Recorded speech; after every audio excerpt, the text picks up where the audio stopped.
अस्सलाम वालेकुम जी, welcome back to another video. ये वीडियो भी एक भाई हैं बकरियों के हवाले से, वो कुछ परेशान थे, कुछ सवालात थे उससे उससे रिलेटेड है। अच्छा, सबसे पहले तो मसला क्या है वो मैं आपको बताता हूँ। उन भाई का मसला ये, वो कह रहे थे कि मेरे पास 14-15 बकरियाँ थी। उनकी हेल्थ मेंटेन नहीं होती, उनको टिक्स वगैरह लग जाते हैं, चिचड़ जिन्हें कहते हैं। और दूसरा ये है कि एक बकरा उन्होंने बहुत शौक से किसी व्यापारी वगैरह से ख़रीदा था, और जब वो आया तो वो वैसा था भी नहीं, और उसको चिचड़ वगैरह थे। उन्होंने उसका ब्लड टेस्ट वगैरह भी कराया, और ब्लड टेस्ट वगैरह के में उस पता लगा कि उसे ब्लड पैरासाइट का इशू है। ये बीमारी क्या होती है, इसकी वजह क्या होती है, ये भी डिस्कस करते हैं। और इन द एंड जो है वो कोई 10-12 दिन जो है वो गुजारने के बाद मर गया। सबसे पहला तो मैं उन्हें अप्रिशिएट करना चाहता हूँ कि अगर उनका जानवर बीमार था, वो इस हद तक गए कि ब्लड टेस्ट वगैरह उन्होंने उस जानवर के करवाए। ये एक शौकीन की निशानी है।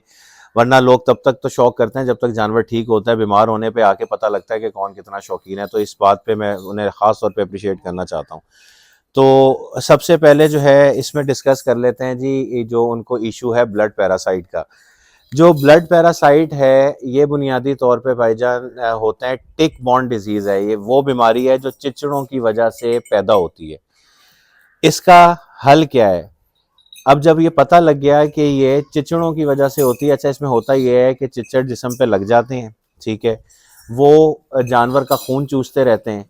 खून चूसते-चूसते उसका कुछ पोर्शन इंसान ब्लड जो जानवरों का जो ब्लड है उसके अंदर चला जाता है। वक़्त के साथ-साथ जानवर अपना वज़न गिराता रहता है, और इन द एंड अगर वो बड़ा एक्सट्रीम पे चला जाए तो जानवर मर भी जाता है, जैसे भाई के साथ हुआ। और जो है ये जानवरों में से, मतलब बकरियों में नहीं है, घोड़ों में, बकरियों में, कुत्तों में, हर किसी में ये होता है। चिच्चड़ होने की वजह कौन सी होती है? जो चिच्चड़ हैं या जो टिक्स हैं, सबसे बुनियादी उसकी जो वजह है वो है गंदगी। ठीक है? ये जगह जिस तरह हमारे पास है, हम उसे डेली साफ करते हैं। एक अपना जो है तरीका बना लें कि जब जिस किसी ने भी जानवर रखे हुए हैं, वो डेली बेसिस पे जो है जानवरों पे जब पास आए, उनके स्किन पे हाथ फेरे, उनके टांगों के नीचे, कानों के अंदर, वो जगह जो सामने से विजिबल नहीं होती। अक्सर होता है ऊपर से देख रहे होते हैं, ठीक होता है, जब आप उनको हाथ वाथ फेर के देखते हैं तो पता लगता है उसमें कोई बीमारी या टिक्स वगैरह है।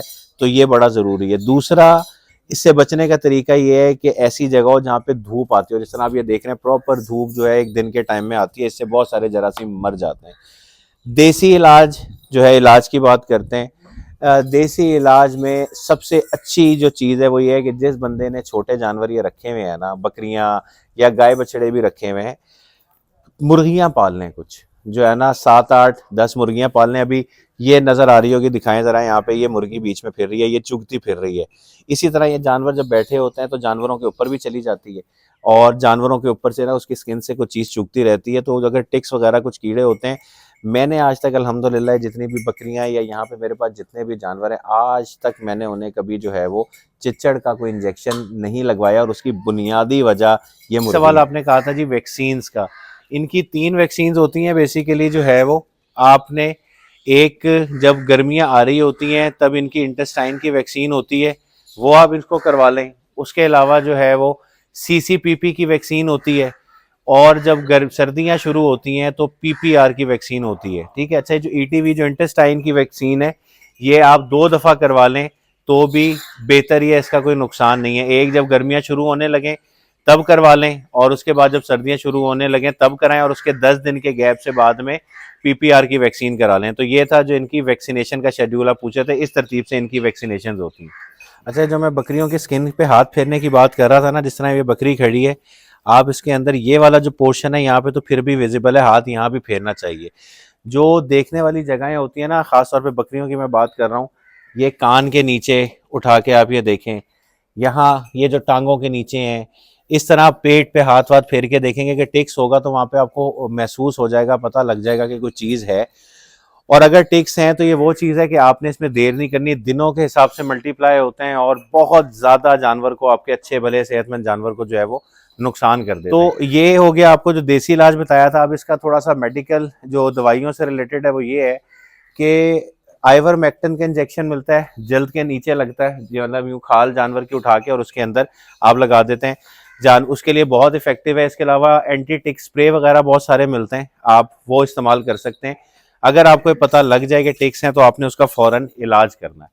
अच्छा, दूसरा भाई का सवाल ये था कि जी खुराक, खुराक जो बकरी की है पट्ठों में, तो अगर मतलब भूखा रखें तो जानवर कुछ भी खा जाता है, लेकिन जो लूसन है घोड़े की तरह, मैंने पहली वीडियो में बताया था कि बहुत सारी चीज़ें घोड़े में और बकरी में कॉमन है, तो जिसके पास लूसन है वो सबसे अच्छी खुराक है बकरी की। एक दिन काटें घोड़ों की तरह, उसे थोड़ा सा सुखाएं या धूप में रखें, शाम को डाल दें। बकरी की बेहतरीन खुराक है। वनडे में मल्टीपल चीज़ें डल सकती हैं, चने, जौ, गंदम, सिर्फ गंदम भी डालते हैं तो भी गुजारा हो जाता है। एक चीज़ वो ये कह रहे थे कि मुझे समझ नहीं आ रहा है, मुझे जो है वो डायरेक्शन जो है वो नहीं मिल रही कि मैं क्या करूं। नए बंदे को, जिसको बिल्कुल नॉलेज ना हो, उसको चाहिए कि सबसे पहले एक आधा बकरा लेके रख ले, उसको 2-4 महीने पाल के रखे, वो उसके लिए ज्यादा आसान है। बकरी रखना थोड़ा सा बकरे के मुकाबले में मुश्किल है, लेकिन जो है अगर आप बेसिक बेसिक समझ लें तो वो भी इतने मुश्किल की कोई बात नहीं है। खुराक में मैंने आपको बता दिया लूसन, और अगर आप दाने में इसको सिर्फ गंदम भी, फी बकरी अच्छी बड़े साइज की बकरी है तो आप उसे 1.5 पाव या आधा किलो भी देते हैं तो मोर देन इनफ है। तादाद की अगर ये बात करें तो जो है पट्ठों की, तो 7-8 किलो लूसन, वह बकरी इससे ज्यादा नहीं खाती। अगर आप तरीके से डालेंगे तो इतना ही खाएगी, क्योंकि बकरी जो है ना पट्ठे जाया बहुत करती है। ये आप कंसिस्टेंटली करें, खुद करें, किसी पे ना छोड़ें। जब तक आपको काम करना खुद नहीं आता, आपके लिए कोई बंदा काम करता है, अगर आपको खुद नहीं आता तो आपको पता ही नहीं लगेगा कि वो बंदा गलती या कोताही कहाँ कर रहा है। तो सबसे पहले तो जरूरी है कि आपको खुद काम करना आना चाहिए। तो ये है। और इसके अलावा जो है ना डायरेक्शन आपको पता है, फॉर एग्जांपल मैं बकरी फार्मिंग कर रहा हूँ, मेरे बिजनेस लाइन या डायरेक्शन ये है कि मैंने इनसे बच्चे लेने हैं, 5-6 महीने के बच्चे करके बेचने हैं। मुझे पता है, मेरे पास क्लियर जहन में पिक्चर है। कोई भी काम शुरू करने से पहले आपके जहन में ये बात बिल्कुल क्लियर होनी चाहिए कि आपने करना क्या है। अगर आप कंफ्यूज हैं, मैं ये भी कर लूं, मैं वो भी कर लूं, तो इस तरह नहीं होता। पहले काम करें, उसका पूरा स्केच स्टार्ट करने से लेके उसे प्रॉफिट लाइंस में लाने तक का आपके जहन में होना चाहिए कि इनकी फूड मैंने कौन सी डालनी है, कितनी डालनी है, इनसे मैंने प्रोडक्ट क्या लेना है। ये सारी चीजें बहुत क्लियर होना जरूरी है। बहुत सारे लोग इस कंफ्यूजन की वजह से भी नुकसान करते हैं कि उन्हें यही नहीं पता कि मैंने करना क्या है। ठीक है, तो ये जो 2-3 सवाल उन्होंने मुझसे पूछे थे, ये उनके जवाब हैं, जिसमें मैंने बता दिया टिक्स, उनका इलाज और फूड मैनेजमेंट, ये चीजें मैंने बता दी। हाँ, तीसरा, सॉरी, ऑनलाइन परचेजिंग। पाकिस्तान जैसे मुल्क में अगर आप किसी से ऑनलाइन जानवर खरीद लेते हैं तो ये आपके लिए बड़ी आपकी हिम्मत की बात है। कोई इस काबिल बंदा नहीं है। और मुझे तो ये समझ नहीं आती कि मतलब वीडियो में जानवर समझ कैसे आता है, हो ही नहीं सकता। मैं अशल है मेरे घोड़े, मैं इनकी वीडियो बना रहा होता हूँ, मैं देख रहा होता हूँ यार कितने छोटे छोटे से आ रहे हैं वीडियो में, नहीं समझ आती। आपकी आंख इंसान की और है, कैमरे की आंख और है। फिर जो वीडियो बनाने वाले प्रोफेशनल्स हैं वो कभी इस एंगल से वीडियो बनाते हैं, बहुत चीज बड़ी लग रही होती है, अब सामने जाके देखते हैं क्या हुआ। खुद लें चीज जाके, अगर खुद जाके नहीं परचेज कर सकते तो ऑनलाइन मंगवाने का कोई फायदा नहीं है। जिस तरह उस भाई का नुकसान हुआ है कि उसे बीमार बकरा मिला और आते ही मर गया। खुद जाना है। मैं बकरियां जब लाया था डेरा गाजी खान, मेरे से तकरीबन कुछ 450 किलोमीटर दूर है, गए थे, रात वहां रुके थे, चीजें देख के लाए थे, अल्लाह का शुक्र है ठीक है। एतबार नहीं करना। बहुत सारे लोग उन्हीं लोगों के बारे में कह रहे होते हैं कि वो फ्रॉड है। भाई होंगे फ्रॉड, आप जाके लें, आप ऑनलाइन ले क्यों रहे हैं। तो ऑनलाइन का कोई कॉन्सेप्ट नहीं है जानवर का, आप सामने जाके देखें जानवर। हाँ, 5-6 दफा ले लें, अगर आपका ट्रस्ट डेवलप हो गया तो बिल्कुल ठीक है, फिर आप ले लें, लेकिन फर्स्ट हैंड यूं नहीं लेना, फिर भी नहीं चाहिए। खैर, तो ऑनलाइन कोई परचेजिंग नहीं है। सो टिक्स वाला सवाल कवर हो गया, फूड मैनेजमेंट कवर हो गई, और ऑनलाइन परचेज वाला हो गया। तो ये जो 3 सवाल पूछे थे उस हवाले से मैंने कोशिश की है कि वीडियो में कंप्लीट हो जाए। मिलेंगे अगली वीडियो में, अपना ख्याल रखिएगा, अल्लाह हाफिज।